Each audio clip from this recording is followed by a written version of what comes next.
पुत्र परशुराम ने जो संदेश भेजा है, जब प्रारंभ हो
सभी लोग एकत्रित हो रहे हैं।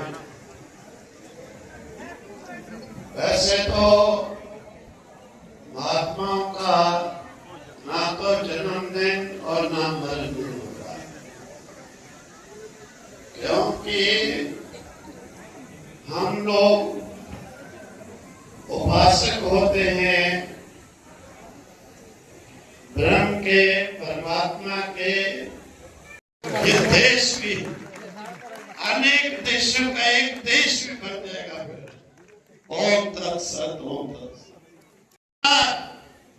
सबकी रक्षा के लिए उपदेश देता है। एक पशु पक्षी चींटी की रक्षा के लिए भी उपदेश देता है। मैं बताऊं, मैं जाता हूं प्रयागराज आश्रम में, कभी कभी शाम को हम गंगा के किनारे थोड़ा भ्रमण करते हैं। बड़े यंग लोग हमने देखे, 40-50 की एज के 10-15 व्यक्ति का ग्रुप कई बार हमने देखा गंगा के किनारे। वो खाने के लिए, चींटियों के लिए भर करके थैला लाते हैं, जहां चींटी का घर। अनेक बार मैंने देखा वहां पर डालते हैं, फिर आगे बढ़ते हैं। ये हमारी संस्कृति है, ये हमारा संस्कार है। ये बड़ी सौभाग्य की बात है कि स्वामी जी, जो कि हमारी रजौरी की, अगर विश्व में किसी का नाम, रजौरी का नाम जाना जाता तो वो स्वामी जी की वजह से जाना जाता है। और जिस तरीके से स्वामी जी ने जो बातें कही और जिस तरीके से शिक्षा के क्षेत्र में, समाज सुधार के क्षेत्र में स्वामी जी ने जो योगदान है, वो हम लोग स्वामी जी के ऋणी हैं। आज स्वामी जी का जो उपदेश थे, स्वामी जी ने अमन और भाईचारे की बात की, एकता की बात की, हिंदू मुस्लिम भाईचारे की बात की, जात बरादरी से ऊपर उठकर समाज के कार्यों को आगे बढ़ाने की बात की, भारत को विश्व गुरु बनाने की बात की। आज हमारा मौका है कि हमें स्वामी जी के बताए हुए रास्ते पर चलने की ज़रूरत है। और जिस तरीके से एक मंच उन्होंने, आज उनका जन्मदिन है, हम उनके जन्मदिन पर उनको सबसे पहले शुभकामनाएं भी देते हैं। और हम उम्मीद करते हैं कि स्वामी जी स्वस्थ रहें और इसी तरीके से मार्गदर्शक करते रहें लोग। पूजनीय अटल पीठाधीश्वर स्वामी विश्वात्मानंद जी महाराज जी के पावन जन्मोत्सव का भव्य समारोह सुंदरबनी की इस पावन धरती पर आयोजित हुआ। पूरे जम्मू कश्मीर से और देश के अन्य हिस्सों से, महाराष्ट्र, गुजरात, राजस्थान, मध्य प्रदेश, दिल्ली, पंजाब, हरियाणा से बड़ी तादाद में श्रद्धालुगण यहाँ पहुंचे। पूज्य स्वामी जी महाराज, जो कि धर्मार्थ, शास्त्रार्थ और सनातन परंपराओं को, धार्मिक मूल्यों को पूरे देश के कोने कोने में, विशेषकर युवा पीढ़ी में धर्म के प्रति जन जागरण करते हैं। वहीं सामाजिक कार्यों में और राष्ट्रीय कार्यों में पूज्य स्वामी जी महाराज जी का अतुलनीय योगदान हमेशा रहा है। पूज्य स्वामी जी महाराज जी एक ईश्वर के अंश हैं, जो कि विश्व के कल्याण के लिए, मानवता के कल्याण के लिए सबको प्रेरित करते हैं और स्वयं भी कार्य करते हैं। उनके जन्मोत्सव का भव्य कार्यक्रम बड़ी भव्यता के साथ यहाँ आयोजित हुआ है। और मैं सभी भक्त जनों को इसके लिए बहुत बहुत बधाई और मंगल कामनाएं देता हूं। अटल पीठाधीश्वर राजगुरु महामंडलेश्वर स्वामी विश्वात्मानंद सरस्वती यहाँ पे इस धरती पे पैदा हुए।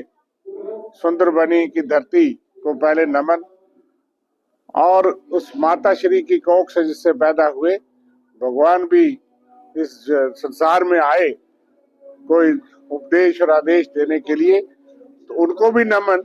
और यहाँ के लोग सौभाग्यशाली हैं कि इस किस्म के महान संत इन्होंने धर्म, संस्कृति, समाज को उठाने के लिए और शिक्षा के क्षेत्र में बहुत बड़ा कार्य किया। न सिर्फ रजौरी पहुंच भर के पूरे जम्मू कश्मीर और भारतवर्ष में उन्होंने भ्रमण किया, नंगे पांव पैदल चल के उन्होंने पूरे देश को नापा है। और यहाँ पे कई वर्ष पहले वो गायब हो गए और उस कठिन दौर में अपने परिवार को छोड़ के गए, और फिर वर्षों बाद 2 दशक के बाद वो यहाँ कहीं उनको लोगों ने दर्शन किए, और उसके बाद उन्होंने यहाँ पे जब भी नींव रखना चाहा, तो मैं भी सौभाग्यशाली हूँ कि उन्होंने हमेशा हमें कुछ न कुछ कार्य दिया, हम उनके साथ जुड़े रहे। शिक्षा के लिए यहाँ degree college, BEd college, Sanskrit college, model academy, और उसके साथ साथ आज नर्सिंग और कई तरह की शिक्षा वो यहाँ पहाड़ी क्षेत्र, बॉर्डर क्षेत्र में दे रहे हैं। और ये उनकी सुविधा के बिना हजारों बच्चे वंचित रह जाते, वो पढ़ाई ना कर पाते, बच्चे और बच्चियां। ये उनकी बहुत बड़ी कंट्रीब्यूशन है। धर्म के क्षेत्र में भी उन्होंने यहाँ के हजारों लोगों को तीर्थ यात्राएं करवाई उनके साथ। और बड़ी बात यह कि धर्म से ऊपर उठकर ये इंसानियत का संदेश और उपदेश देते हैं कि इंसानियत उत्तम है, धर्म से ऊपर जो चीज है। धर्म एक न्याय और इंसानियत का मार्ग है, धर्म भाईचारे का मार्ग है। यहाँ हिंदू, मुस्लिम, सिख, ईसाई सब बच्चे पढ़ते हैं, सब धर्म के लोग आते हैं, सब धर्म के महानुभाव, विधायक, दूसरे लोगों को बुलाया जाता है इस जन्म महोत्सव पर। तो मैं खुद भी सौभाग्यशाली हूँ, यहाँ की जनता सौभाग्यशाली है। हम प्रार्थना करते हैं कि लंबू आई तक वो हमें जो है दिशा दिखाते रहे। आज भी उन्होंने जो संदेश दिया, दुनिया में भाईचारा और अमन और शांति का संदेश दिया, हिंसा के खिलाफ कहा, और कहा कि दुनिया हिंसा की तरफ अमेरिका और बाकी लोग जो बड़े बड़े न्यूक्लियर बम तैयार कर रहे हैं, ये जो है वो ठीक नहीं है। और समाज में भी एकता का उन्होंने संदेश दिया है। तो जन्मदिन की क्या है कि महात्माओं के जन्मदिन का तो कोई ऐसा व्यवहार रिवाज नहीं होता है। ये चीजें इसलिए बनाई जाती है एक समाज को दिशा देने के लिए कि ऐसे सामूहिक कार्यक्रमों में लोगों की भावनाएं जो छिन्न भिन्न हुई होती है, द्वेष वाली होती हैं, मजहबवादी, जातिवाद, इस प्रकार की भावनाओं को समाप्त करके सब में देखो, यहाँ पर आपने देखा होगा हर जाति के, हर मजहब के, हर पंथ के, हर पार्टी के भी देखे होंगे आपने कि सभी भेदभाव छोड़कर इकट्ठे हों और अपने देश के लिए, अपने धर्म के लिए, सनातन के लिए, हिंदुता के लिए सभी जो हैं अपने मजहबवादी, जातिवादी, पंथवादी छोड़ करके एक हों। देश को जो विश्व गुरु था एक जमाने में, वही फिर दोबारा पूरे वर्ल्ड में ये भारत विश्व गुरु बनकर सब देशों को उपदेश दे और सबको एक शांति के पथ पर चलाए। तभी जाकर सभी देशों में यह क्राइम खत्म हो सकता है। जब तक भारतीय संस्कार, भारतीय संस्कृति नहीं अपनाएंगे, तब तक आप लोग भी देख रहे हो कितना क्राइम, कितना लड़ाई, कितना झगड़ा, कितना सब कुछ।